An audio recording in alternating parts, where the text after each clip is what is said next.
पश्चिम मिदनीपुर Kharagpur Griffin's international school के अधिकारियों ने क्या क्या कहा, आइए आप लोगों को सुनाते हैं। आईएसओ जो वर्ल्ड ऑर्गेनाइजेशन है उसने 2019-18 में एक आईएसओ नया स्टैंडर्ड निकाला था, आईएसओ 20001/2018। ये शिक्षा संस्था के लिए ही था, एजुकेशन मैनेजमेंट सिस्टम। जैसे कई तरह के आईएसओ स्टैंडर्ड्स होते हैं, जैसे आपके बेसिक सिंपल मैनेजमेंट होता है, हेल्थ एंड सेफ्टी का होता है, आपका कैंटीन के लिए होता है अलग अलग। तो चूँकि हम शिक्षा संस्था हैं तो हमने कहा कि हम अपने आप को एक बार एक थर्ड पार्टी एजेंसीज हैं उनसे असेस करके, कि हम तो कहते हैं हम बहुत अच्छा कर रहे हैं, पहले मुझे हमारे अच्छा कहते हैं, पर थर्ड पार्टी से होने से क्या होता है, वर्ल्ड लेवल में जो हो रहा है उसके मापदंड से हम कहाँ पे हैं। उद्देश्य यही है, उसको समझने के लिए हमने किया था। तो ब्यूरो वेरिटास एक इंटरनेशनल ऑर्गेनाइजेशन है, इंडिया में जो ब्रांच है, उनसे हमने संपर्क किया था कि आप हमें असेस करें और देखें कि हमारे अंदर क्या वो कैपेबिलिटी है जो होना चाहिए, क्या हम जो कमिट किए कर रहे हैं कि नहीं। और उन्होंने लास्ट ईयर से शुरू किया था, उन्होंने आया, फिर उसके बाद आके यहाँ पे इंस्पेक्शन भी किए, 3-4 दिन का था ट्रेनिंग दिए लोगों को।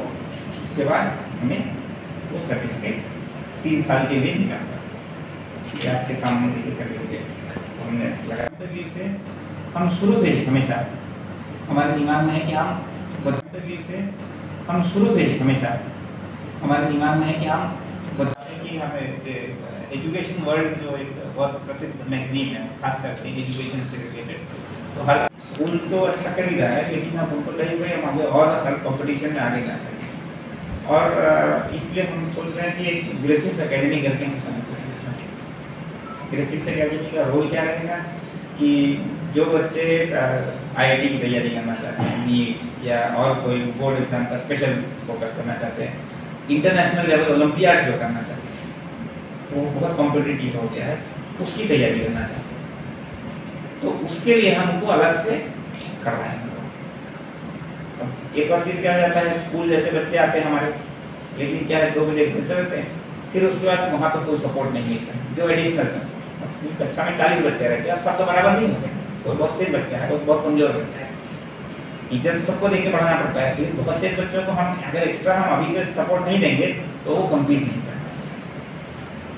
तो उसके लिए क्या है, हमने ग्रिफिन्स एकेडमी चालू करवाया है, जिससे सबसे बड़ी बात यह है कि शुरू से ही उनको तैयारी करना शुरू करवाया। यहाँ स्कूल मन में एक सवाल आता है कि भाई शुरू से ही हम आईआईटी का तैयारी कैसे करें, जीवन कैसे होगा उसका, क्या आनंद नहीं रहेगा जिंदगी। मैं एक ही चीज़ कहूँगा, क्रिकेट जब खेलना शुरू करते कितने साल से खेलना शुरू करते? 8-10 से बच्चा थोड़ी सारा दिन वही करता है, पढ़ाई तो करते ही साथ में एडिशनल तो क्रिकेट सीखता है, आगे चल के अगर अच्छा निकला तो पढ़ जाता है। ये कोई भी स्पोर्ट्स होता है, ये सब चीज़ें ये भी उसी तरह से। अगर कोई बच्चा तेज है, उसको मेंटली बहुत शार्प है, तो उसके प्रतिभा को हम क्यों दबाएं, क्यों ना हम उसको आगे बढ़ने। Griffins international school principal madam ने क्या कहा, आइए सुनते हैं। हमारे को कभी ऐसा नहीं लगा कि आज का दिन बिल्कुल कल के दिन जैसा ही था, और ये सभी स्तरों पर होता है। जब बच्चों की पढ़ाई है उस स्तर पर भी होता है, और उनकी खेलकूद है उस स्तर पर भी होता है।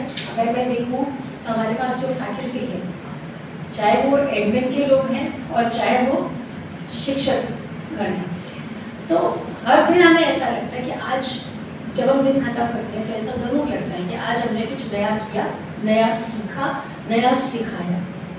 और विद्यालय का तो असली मकसद ही यही होता है, कुछ नया शिक्षक का शिक्षण का, तो कुछ सीखिए और कुछ सिखाए। तो कभी ऐसा नहीं रहा हमें कि हमें ऐसा लगा कि आज का दिन वैसा ही गया जैसा पहले था। हम हमेशा इस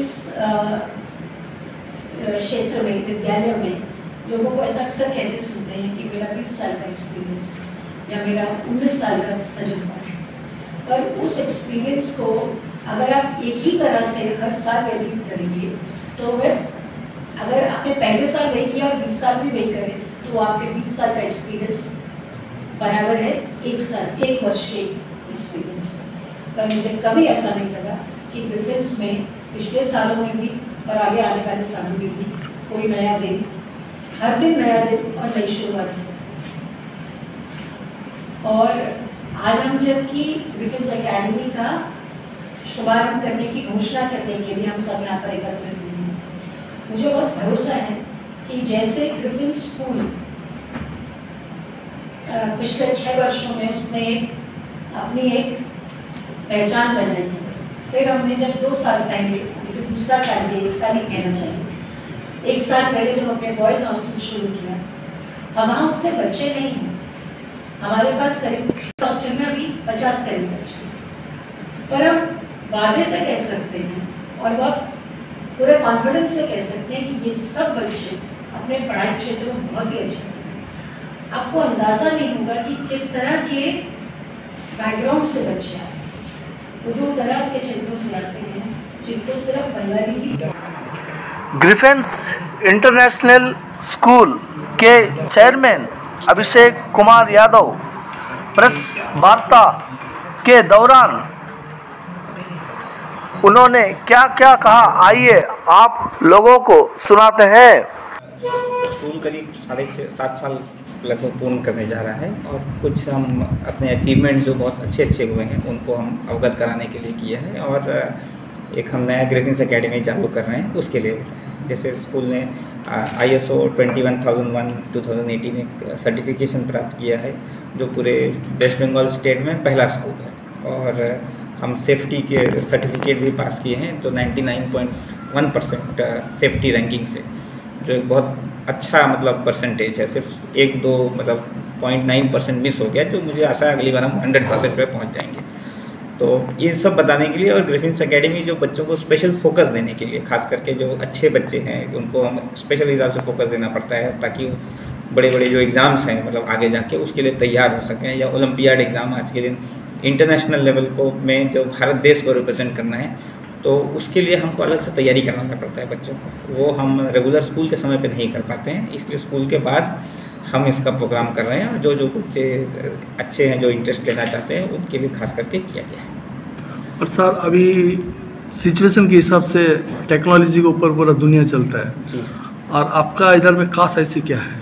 सर देखिए, टेक्नोलॉजी हम पूर्ण रूप से इस्तेमाल करते हैं क्योंकि बिना टेक्नोलॉजी हम आज के दिन इंडिविजुअल लेवल जो एजुकेशन कहा जाता है, अब जैसे 40 बच्चे अलग अलग तो नहीं, अलग अलग लेवल के हैं, सबको तो टीचर नहीं देखता।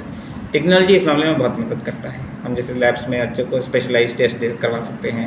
उसके बाद क्या है, हम अगर मान लीजिए कोई बच्चा कमज़ोर है तो उसको उस हिसाब से क्वेश्चन दिया जा सकता है, वो हम कहते हैं, और जो तेज़ है उसको उस हिसाब से दे सकते हैं। तो उस लेवल पे हम लोग फोकस करवाते हैं बच्चों को टेक्नोलॉजी। लेकिन एक चीज़ हम ध्यान रखते हैं, बहुत ज़्यादा टेक्नोलॉजी ना यूज़ करें, क्योंकि क्या है देखिए, मेन पर्पस टीचर को पढ़ाने का है। एक एनेबलिंग एनवायरनमेंट टेक्नोलॉजी प्रोड्यूस करता है, उससे ज़्यादा नहीं। क्योंकि अगर हम ज़्यादा टेक्नोलॉजी पर निर्भर करेंगे तो आजकल बच्चे ऐसे भी टेक्नोलॉजी से इतना एडिक्टेड हो चुके हैं कि बहुत नुकसान हो रहा है उनके लिए। तो इसलिए हम यूज़ करते हैं, लिमिटेड हिसाब से यूज़ करें ताकि उसके समझ में बेनिफिट हो सके, पर ये नहीं कि वो डिपेंडेंट उसके ऊपर हो जाए। सर आपका स्कूल में कितना लैंग्वेज माने सिखाया जाता है? बोला सर हम 4 या 5 भाषा सिखाते हैं, जैसे इंग्लिश है, हिंदी है, बंगाली है, संस्कृत है और जर्मन। इस 5 भाषा हम सिखाते हैं बच्चों को। इंग्लिश फर्स्ट लैंग्वेज है तो हम सिखाते हैं। सेकेंड लैंग्वेज के रूप में हम 2 भाषाएं हैं, इंग्लिश, बंगाली और हिंदी, जिसको जो मातृभाषा उस हिसाब से बच्चे लेते हैं।